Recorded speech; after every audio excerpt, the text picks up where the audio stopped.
네, 이어서 김동연 경기도지사 당선자 만나보겠습니다. 안녕하세요, 당선인님. 네, 안녕하세요. 김동연입니다. 네. 막판에 대역전극을 이뤄내셔서 그때는 참 네. 기분이 정말 스릴이 있었겠습니다. 어떠셨어요? 예,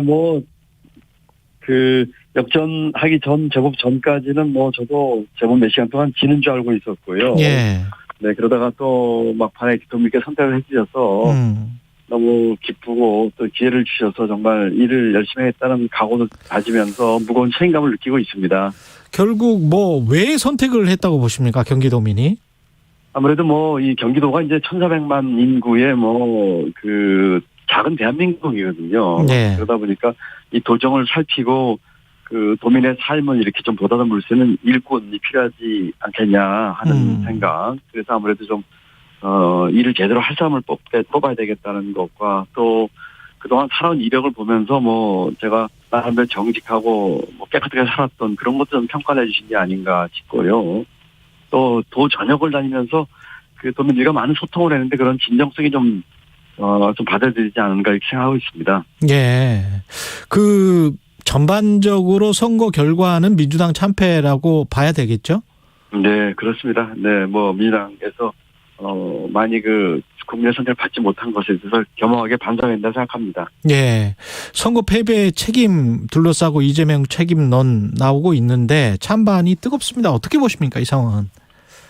제가 이제 경기도만 해더라도 전역을 다니면서 도민들 만나뵈면은 민주당에 대한 실망을 표시하는 분도 많이 계셨고요. 예. 그렇지만 반면에 민주당에 대한 기대, 건전한 야당으로서의 비판과 또 새 정부에 대한 견제와 균형 이런 거 많이 또 받았거든요, 동시에. 예. 그래서 저희가 우선 이번 패배에 대한 성찰, 또 지난 대선에 이어서 마찬가지죠.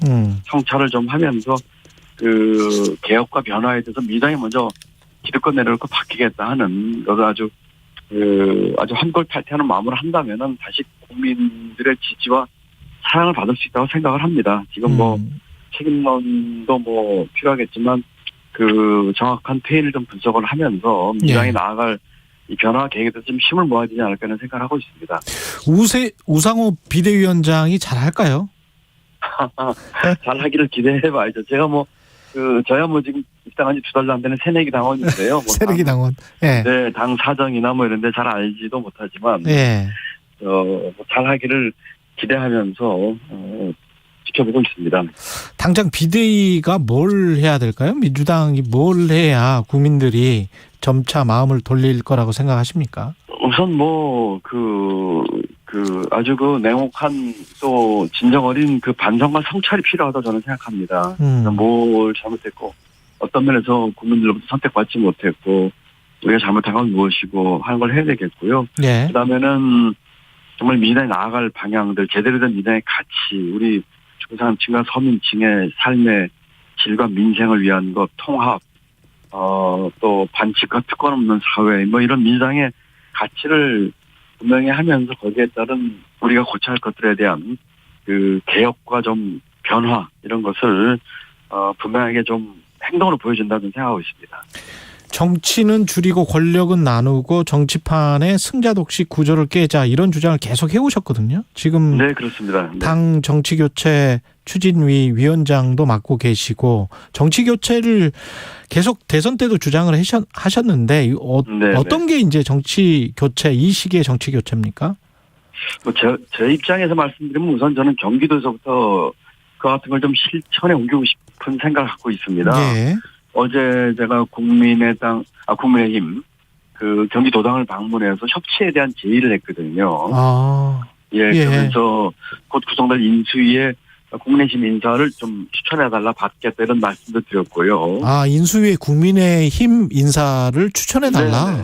네, 어저께 요청을 했고요. 그다음에 공약 중에서도 함께 낸 공통 공약은 말할 것도 없고, 저희가 낸 게 아니지만 국민의힘이나 심지어는 정의당에서 낸 공약 중에서도 우리 도민들을 위한 거라면 저희가 같이 포함시켜서 추진하겠다는 식으로 해서 협치를 위한 공약 추진 특별위원회를 제가 인수위원회에다 구성했다고 얘기를 했습니다. 국민의힘에서도 다 수용을 하셨고요. 저는 일단 경기도의 도정에서부터 그와 같은 정치교체 승자 독식이 아닌 권력 줄이고 나누고 하는 것부터 좀 해볼까 생각을 하고 있고요. 이것을 이제 중앙정치로 확대하자면은 예. 저는 뭐 대선 기간 중에 권력구조 개편과 이 선거법 개정 등 이제 정치 교체를 주장을 했는데요. 예. 그와 같은 것들을 정리를 하면서 우선 우리 민주당부터 우리 기득권을 내려놓는 것부터 우리부터 시작하겠다는 식으로 솔선하는 자세로 이 문제를 좀 추진했으면 하는 생각을 갖고 있습니다. 예. 앞으로 정치 교체 추진을 하게 되면은 그 의원분들과 함께 이런 문제를 좀 논의를 할 수 있도록 할 생각입니다. 그렇군요. 사람과 국민의힘 사람도 쓰겠다. 국민의힘 정책도 좋은 거는 쓰겠다. 뭐 이런 말씀이신 것이고. 그렇습니다. 이 예. 도민들을 위한 도정을 하는데 여야가 어디 있겠으며 그 진영과 뭐 이념 논리가 무슨 의미가 있겠습니까? 그렇습니다. 그런 그런 식으로 경기도에서부터 한번 제가 시도를 해볼까 생각하고 있습니다. 권력구조 개편이나 선거법 개정 말씀을 하셨는데 각각 네. 어떤 게 핵심이라고 보세요? 권력구조 개편은 지난 대선에서 제가 주장했던 건 개헌입니다.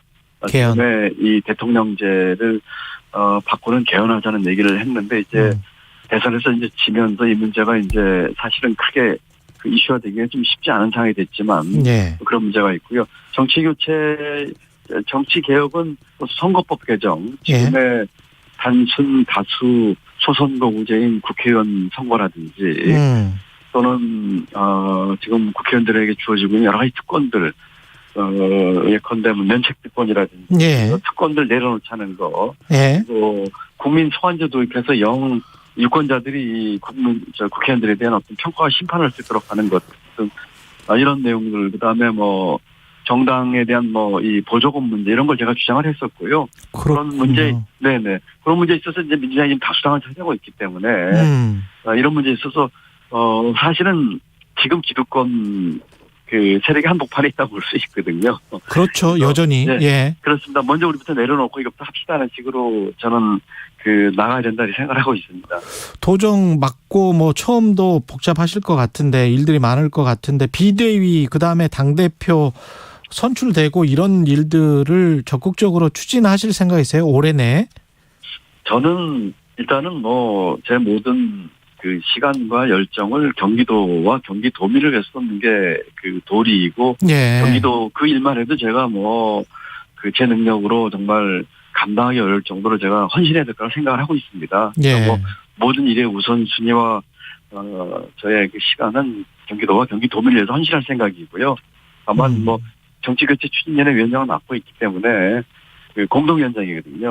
때문에 그 위원회를 좀 활성화시켜서 모든 내용들을 테이블에 올려놓고 좀 토론하는 장을 만들어서 우리끼리 좀 정말 빡세게 한번 그 토론하면서 당의 입장을 정리하자 하는 쪽에는 제가 참여하면서 기여할 생각을 하고 있습니다. 그렇지만 뭐 최우선순위와 저의 모든 시간은 경기도에 제가 이제 그렇습니다. 네. 경기도 가장 큰 현안 중에 하나가 경기 분도론 아닙니까? 북부하고 남부 나누는 것? 그렇습니다. 그 문제는 저는 분도란 표현을 쓰고 있지 않고요. 분도가 이제 마치 쪼갠다는 의미를 갖고 있으니까요. 저는 이제 경기 북도 설치라고 얘기를 하고 있습니다. 분도란 표현이 별로 마음에 안 들더라고요. 경기 북도 설치는 제가 내세운 공약 중에 하나고요. 이번 인수위에서도 특별위원회를 경기 북도 설치 특별위원회를 구성을 할 정도로 제가 역점을 두고 있습니다.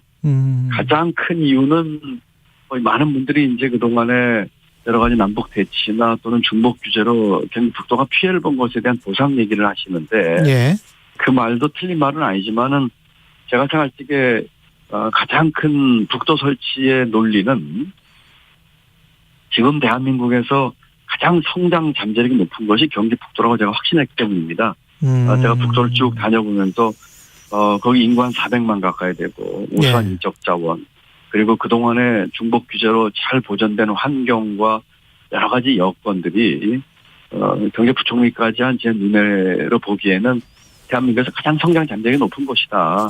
이곳에 북도 설치, 또 규제 완화, 또 적절한 지역에 많은 투자만 이루어진다면 대한민국 성장률 1, 2%포인트 올리는 거는 어렵지 않게 올릴 수 있다. 또 국제적으로도 아주 비교가 있는 곳이다 하는 생각에서 저는 북도 설치를 강력 추진하려고 지금 인수부터 준비 중에 있습니다. 그렇군요. 네네. 이게 그 연내 주민투표를 그러면 실시를 합니까? 경기북도 설치와 관련해서? 그런 목표를 하고 있습니다. 제가 볼 적에 가장 중요한 거는 비전의 제시인데요. 예. 이게 북도가 됐을 경우에 어떤 게 달라지는지에 대한 비전을 보여줘야 됩니다. 잘 실감이 안 나실 거예요. 그래서 북도 주민도 그렇고 전체 경기도민께도 이런 비전으로 이런 청사진을 합니다. 이렇게 되면 이런 게 바뀝니다 하는 비전을 보여주면서 저는 주민투표까지 생각을 하고 있는데 그런 비전과 청사진의 제시 그리고 그 과정에서 아주 무수히 많은 주민들의 의견 수렴이 필요하다고 생각을 합니다. 예. 주민들 의견 듣고 또 주민들께서 많은 분들이 이제 지금보다 더 그런 비전을 보고 찬성하시고 하는 그런 요건 조성이 중요하다고 생각을 하고 있고요. 이번 인수해서 이제 그 타임테이블까지 좀 만들어 볼까 생각하고 있습니다. 시간이 좀 아쉽네요. 1분 정도밖에 안 남았는데 이복현 전 부장검사 금감원장에 임명됐어요. 네. 경제부총리를 하셨기 때문에 이 금감원 자리에 부장검사 임명한 거 어떻게 보세요? 저는 개인이 어떤 분인지 잘 모르겠습니다만 예. 적절하지 않다고 생각을 합니다. 금감원은 우리 금융기관 전체에 대해서 아주 막중한 영향력과 또 이 감독 하는 기관인데 예. 거기에 이렇게 검찰 출신 인사가 들어간다는 게 좀 맞지 않다고 생각을 합니다. 금융에 대한 전문가 그리고 금융 개혁과 우리 고쳐야 될 금융 관행에 대해서 이 전문 지식과 소신 있는 분이 왔으면 하는데 전 부장검사가 갔다고 하는 것은 저는 전혀 좀 시장과 이 금융계 주는 메시지가 전혀 바람직하지 않다고 생각을 하고요. 예. 이분뿐만 아니라 너무 많은 검찰 인사들, 예. 특히 이제 대통령과 친분 관계 있는 분들이 온다는 것에 대해서 김동연 경기도지사 당선인이었습니다. 네. 잠시 후 8시 반부터 일부 지역국에서는 해당 지역 방송을 보내드립니다.